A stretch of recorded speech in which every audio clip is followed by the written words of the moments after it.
Are you working on a project now, or? I'm thinking about a project. I'm thinking about working on a project, yeah.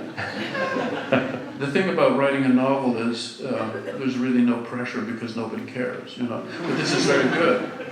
I think that's very good for me. There's no money pressure because there's no money. And there's no insistence. There's not people phoning you saying, where is the script, where is the novel? So that's good for me. One of the interesting things for me about writing my novel, which is called Consumed, and I think you should all download it from Amazon right now. Right now on your cell phones, this book. I had written short stories and so on as a young person, and but writing a novel is quite a different thing. And to my surprise, it was not at all like screenwriting. It was much more like directing.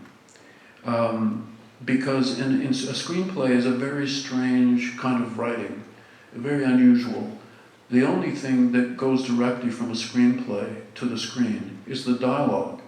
Everything else, nobody cares. When you're writing the screenplay, you don't try to be very elegant in your descriptions of actions or places or faces and so on.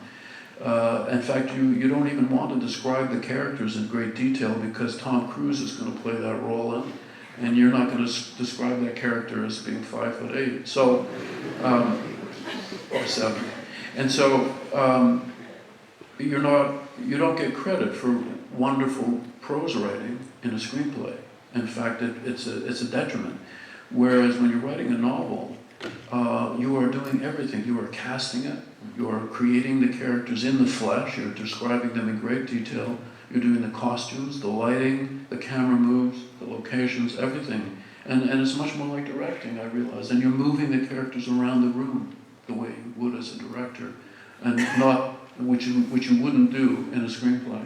That would be considered presumptuous that you should write camera moves into a screenplay.